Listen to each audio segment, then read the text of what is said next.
श्री स्वामी समर्थ अवधूत चिंतन श्री गुरुदेव दत्त दिगंबरा दिगंबरा श्रीपाद वल्लभ दिगंबरा. तर मार्गशीर्ष महिन्यातील प्रतिपदेपासून 6व्या दिवशी म्हणजेच षष्ठीला जे कार्य असतं तर त्या काळाला आपण चंपाषष्ठीचा काळ म्हणतो. तर ही तिथी ही ठरलेली असते, त्यात तारखा वेगवेगळ्या असतील पण तिथी ही ठरलेली असते. तर यावेळी 13 डिसेंबर 2023 ते 18 डिसेंबर 2023 या काळामध्ये चंपाषष्ठीचा उत्सव साजरा केला जातो. तर सरिता 24 स्वामी आणि स्वामी इच्छा या आपल्या चॅनलमध्ये तुम्हा सर्वांचं परत एकदा स्वागत आहे. तर चॅनलवर पहिल्यांदाच आला असाल तर नक्कीच सबस्क्राईब करायला विसरू नका आणि बेल आयकॉनलासुद्धा दाबा, जेणेकरून नवीन आलेले व्हिडिओचे नोटिफिकेशन सर्वप्रथम तुमच्यापर्यंत येते. तर आपण आज पाहणार आहोत चंपाषष्ठी म्हणजेच अख्ख्या या आपल्या महाराष्ट्राची कुलदैवत असणाऱ्या खंडोबा येळकोट येळकोट जय मल्हार सोन्याची जेजोरी. तर ही जी आपली खंडोबांचं नवरात्र आहे, तर ह्या नवरात्रामध्ये आपल्याला कुठल्या सेवा करायच्या आहेत आणि ज्यांचे कुलदैवत खंडेराय आहेत तर त्यांनी अवश्य या सेवा कराव्यात, ह्यासाठी आपण पूर्ण माहिती घेणार आहोत. मल्हारी मार्तंड षडरात्री ही 13 ते 18 डिसेंबर 2023 या रोजी साजरी केली जात आहे. ज्या घरामध्ये मुलांचे वडिलांचे पटत नाही, वाद होतो, ज्या घरामध्ये प्रामुख्याने पुरुषांनी श्री मल्हारी सप्तशती या पाठाचे दर रविवारी पाठ करावेत. तर ज्या सेवेकऱ्यांच्या घरात किमान दर रविवारी श्री मल्हारी सप्तशती या ग्रंथाचे पारायण होते, तिथे त्या घरामध्ये केल्या जाणाऱ्या इतर सर्व म्हणजे उदाहरणार्थ नित्यसेवा, दुर्गा सप्तशती पाठ, वाचन, श्रीयंत्रसेवा अशा सर्व सेवा लवकरच फलरूप होत असतात. कारण मल्हारी मार्तंड हा 64 प्रकारच्या दृष्ट, अघोरी आणि सर्व बाधाशक्तीचा नाश करणारा आहे. तर मल्हारी मार्तंड हे शिवाचेच एक अवतार आहेत, हेही आपल्याला माहिती आहे. ऋषीमुनींच्या यज्ञयाग आणि विघ्ने आणणाऱ्या राक्षसांना त्याने अवतार घेऊन मारले आणि श्री स्वामी समर्थ महाराज जेव्हा पहिल्यांदा अक्कलकोटमध्ये आले तेव्हा ते खंडोबाच्याच मंदिरात आले होते, ह्याचीसुद्धा आपल्याला माहिती आहे. तर ग्रंथ ब्रह्मांड पुराणातील खंडातून संशोधन करून आपल्या हाती उत्कर्षाची आणि विकासाची जबाबदारी कुलदेवता आणि कुलदैवत यांच्यावर सोपवलेली असते. तर त्यासाठी वर्षभरात त्यांच्या सेवेसाठी कुलधर्म आणि कुलाचार नेमून दिलेले आहेत. हे कार्य त्यांची सेवा आपण करणे हे खूप नित्य गरजेचे असते. तर ज्या घरामध्ये असे एकजुटी राहण्यासाठी किंवा आपल्या घराची उत्तरोत्तर प्रगती होण्यासाठी आपण आपल्या कुलदेवतेला आणि कुलदेवीचा मानसन्मान, त्यांच्या सेवा, कुलधर्म, कुलाचार हे नक्कीच करायला हवेत. तर आपण काय करायचं असतं, देव्हारातील त्यांचे जे खंडोबाचे टाक असतील किंवा मूर्ती असतील, फोटो असतील, ह्या सर्वांचा अभिषेक करून घ्यायचा आहे. नागवेलीच्या पानावर बाजूला नंदादीप, अखंड नंदादीप या नवरात्रात केली जाते. याला खंडोबाचं नवरात्र असंही म्हटलं जातं. तर प्रमुख कुटुंब असे 5 दिवस उपवास करतात, मल्हारी सप्तशतीचे पारायणही करतात आणि हे 6 दिवसांचे नवरात्र चंपाषष्ठीचा कुलधर्म करून पूर्ण होतो. दररोज त्यांना भरपूर भंडारा म्हणजे हळद आवडते म्हणून भंडारा वाहतात आणि भंडारा म्हणजे सोन्याचं प्रतीक असंही मानलं जातं, म्हणून जेजुरीला सोन्याची जेजुरी असंही म्हटलं जातं. हा कुलधर्म पौष, माघ, चैत्र आणि श्रावण महिन्यातील पौर्णिमेला सुद्धा करतात. तर ह्या नैवेद्यामध्ये बाजरीची भाकरी, वांग्याचे भरीत, पातीचा कांदा आणि नवा लसूण घालून मुख्य नैवेद्य बनवला जातो. त्याशिवाय पुरणपोळीचा नैवेद्यसुद्धा केला जातो. भगवान शंकरांनी जनसामान्यांच्या कल्याणासाठी धारण केलेल्या श्री खंडेराव या अवताराची सेवा करून त्यांची कृपा संपादन करण्यास मल्हारी मार्तंड हे जे शिवस्वरूप आहे, तर मल्हारी सप्तशतीचे वाचन आपण अवश्य करावे. प्रत्येक कुटुंब प्रमुखाने नित्यसेवेत रोज 1 अध्याय, 2 अध्याय अथवा दर रविवारी 1 पारायण आणि रविवारी उपवास केल्यास कुलदेवतेचा हा कृपा आशीर्वाद लाभत असतो. तर हे खूप महत्त्वाची सेवा आहेत आणि खंडोबाच्या नवरात्रामध्ये आपल्याला बऱ्याच ज्यांचं कुलदैवत खंडेराय आहे तर त्यांच्याकडे घटसुद्धा बसवला जातो. तर हा घट कसा नवरात्र म्हणजे खंडोबांचा घट कसा बसवला जातो याची माहिती जर आपल्याला नसेल तर नक्कीच जाणून घ्या. खंडोबांचा घट बसवताना आपल्याला तुमच्या घरामध्ये जर घोंगडं असेल तर ते घोंगडाचा वापर करा.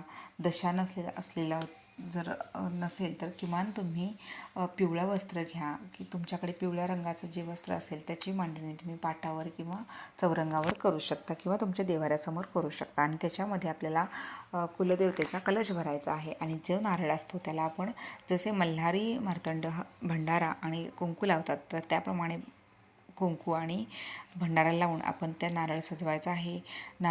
त्या कलशामध्ये आपल्याला हळदी कुंकू तसेच फूल पान अक्षदा घालून त्यामध्ये नारळ तो ठेवायचा आहे. आणि नागवेलीच्या पानाने तो सजवून नागवेलीच्या पानांचा विडा तिथे ठेवायचा आहे. त्यानंतर गुळ खोबरं ठेवायचं आहे. तसेच जो विडा आपण ठेवतो तर ते पूर्ण जे 5 खारीक किंवा हळकुंड असतं हे सर्व काही मिळून आपण तिथे विडे ठेवायचा आहे. गणपती बाप्पांची मूर्तीची स्थापना केली तर चालेल किंवा तुम्ही सुपारीवर अभिषेक करून सुपारीच ठेवली तर गणपती बाप्पा म्हणून सुपारी ठेवली तरी चालेल. खडीसाखर ठेवायचं आहे.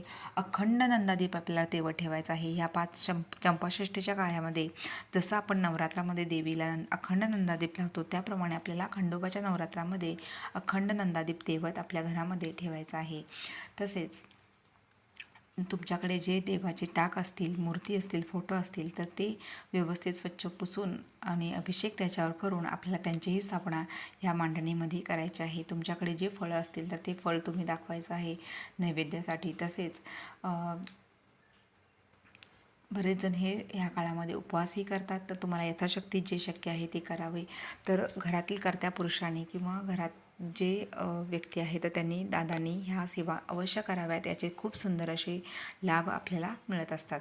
त्याचप्रमाणे आपल्याला महाराजांना जसं आपण देवीला ओटी भरतो त्याप्रमाणे महाराजांना आपण पांढरा सदरा आणि तसेच टॉवेल टोपी ह्या प्रकारे मानसन्मान करून तिथं आपण त्या मांडणीमध्ये ठेवू शकतो.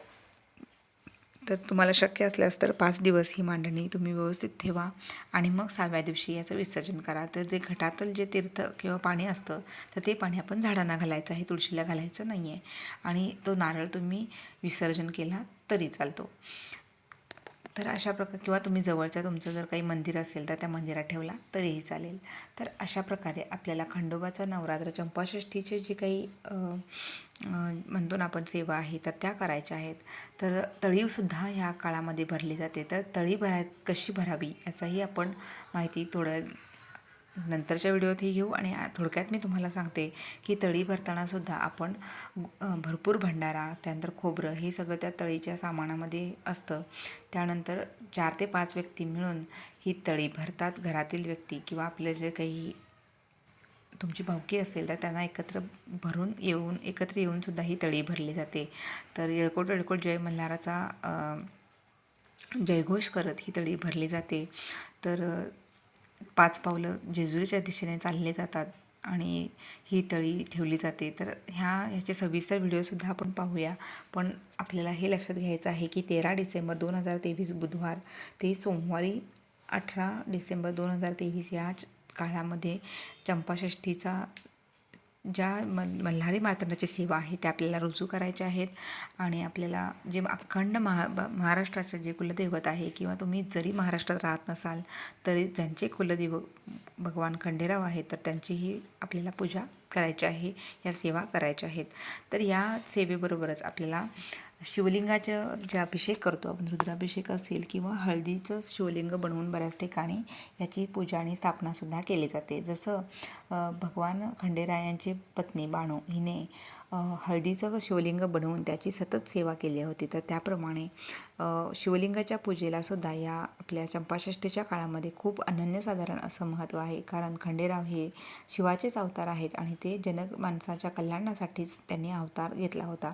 मणी आणि मल्ल ह्या राक्षसांचा त्यांनी वध केला होता आणि आपल्या जनमानसांना त्रास देणाऱ्या राक्षसांना मृत्यूदंड देऊन त्यांनी आपलं जे काही आपल्यासाठी केलं आहे तर त्याची जाणीव ठेवून आपण आपला कुलधर्म नक्कीच करायला हवा. तर आपला हा व्लॉग तुम्हाला कसा वाटला मला नक्कीच कमेंट्स करून सांगा. तसेच आवडला असेल तर तुम्ही जास्तीत जास्त लाईक, शेअर आणि सबस्क्राईब करायला विसरू नका. तर कमेंट्समध्ये जय मल्हार लिहा आणि भगवान खंडोबांचा आपण आशीर्वाद घेऊया. तर चला तर मग झालेली सर्व सेवा महाराजांच्या चरणी आणि भगवान खंडेरायांच्या चरणी अर्पण करून मी आपली रजा घेते. परत एकदा भेटू अशाच सुंदर माहितींसह. तोपर्यंत सर्वांना श्री स्वामी समर्थ. येळकोट येळकोट. जय मल्हार.